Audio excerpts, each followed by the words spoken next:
All right, so far we've done a few examples using a lot of these identities to manipulate the equation to look a little more simple so we can apply methods that we did before. Now this example in specific, I want you to pay like special attention. So I'm gonna like star it. Star, star, star, star, star, star. So notice so far we've used a few identities from this region, the reciprocal identities. And we also used a few identities from here, the quotient identities. But notice that the Pythagorean identities have pretty much remained untouched. We haven't really used those yet. So starting with this example and moving to the next few, we're going to see how the Pythagorean identities can become useful. So what's the first clue? How do I know that a Pythagorean identity might be useful? Well, notice that they're all squared. So Pythagorean, just like the Pythagorean theorem, a squared, oops, that's bad. A squared plus b squared equals c squared, right? So if you notice, something has to be squared in order to use these Pythagorean identities. And if you look over here, we see very clearly there is a sine squared, okay? Now that doesn't mean that every single problem with a sine squared needs an identity, but the other clue that we need an identity is, notice that we have one sine and we also have a cosine in this example. So because we have both, we need to turn sine into cosine to make it look more familiar. So let me show you how to do that. Okay, so if you notice over here, the Pythagorean identities come in three flavors. Flavor number one is sine squared plus, Flavor number one is sine squared plus cosine squared equals 1. So that's flavor one. Flavor two is tangent squared plus 1 equals secant. And flavor three is 1 plus cotangent squared equals cosecant. Well, it should be more or less obvious which one you need because we have a sine squared, right? So right here you see sine squared, and there's only one of them that uses sine squared, and it's this one right there. So we're gonna definitely need to use this identity, sine squared x plus cosine squared x equals 1. Okay, and just like all the other ones, we're gonna need to substitute. However, in the equation, we only have this part, the sine squared x. And if you notice over here, the sine squared x happens here. Let me keep it orange so that it's all one thing. So the sine squared x happens here, right? Which means we don't need this annoying cosine x. So I'm going to move it over with cosine squared x. Again, whatever I do to one side, I'm going to do to the other.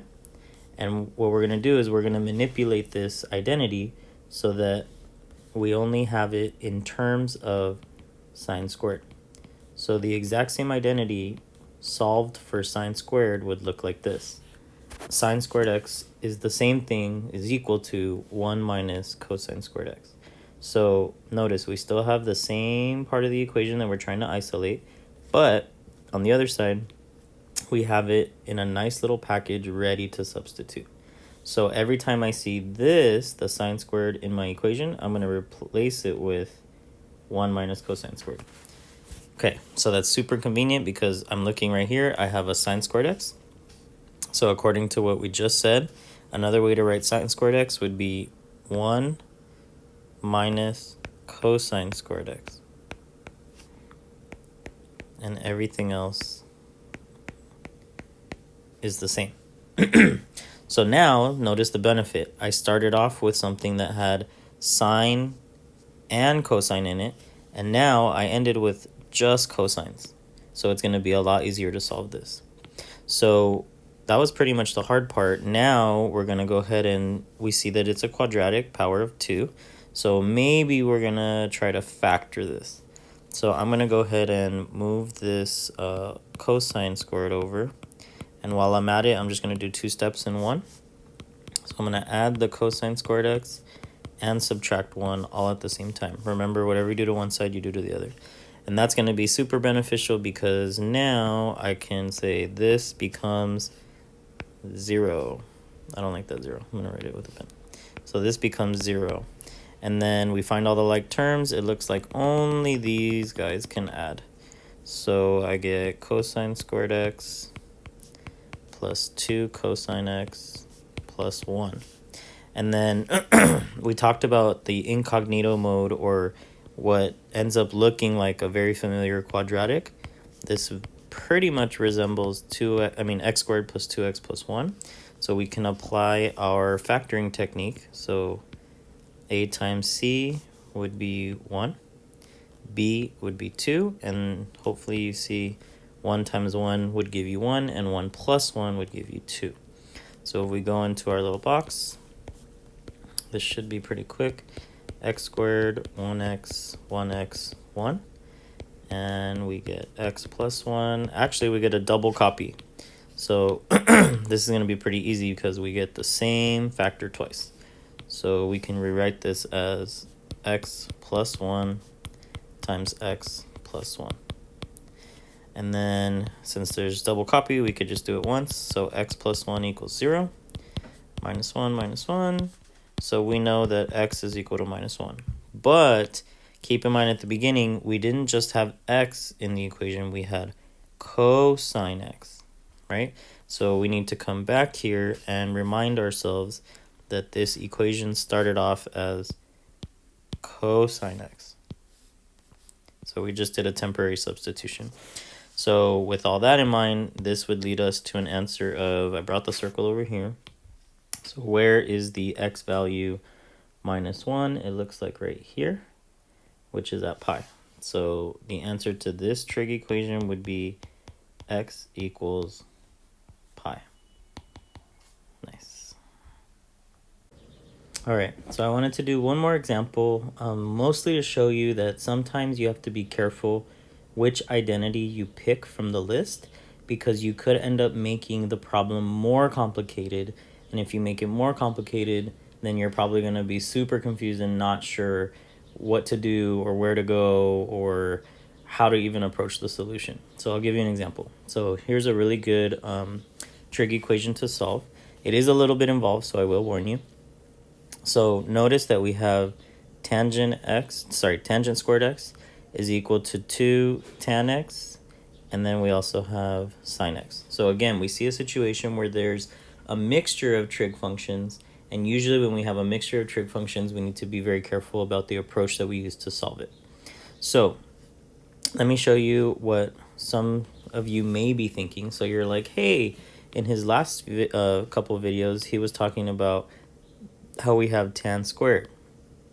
And there's an identity right here in green that has tan squared, right? So you may be tempted to go, okay, let me start with 1 plus tan squared equals secant squared, right? And then you want to isolate the tan squared. And so you're going to probably try to do this. And then you'll get tan squared x is equal to secant squared x minus 1. Then you're going to go over here and you're going to put secant squared x minus 1 is equal to 2 tangent x sine x. Okay, pause. So let me explain how you know that this is kind of going nowhere. So first, in the beginning, notice that you started with 2 unique trig functions, right? You had tangent and you had sine. Now, after doing that substitution, you ended up with secant, tangent, and sine. So you went from 2 unique trig functions to now 3 unique trig functions, and now you're like, wait a minute, identities are supposed to make my life easier. That didn't work. Okay, so back to the drawing board.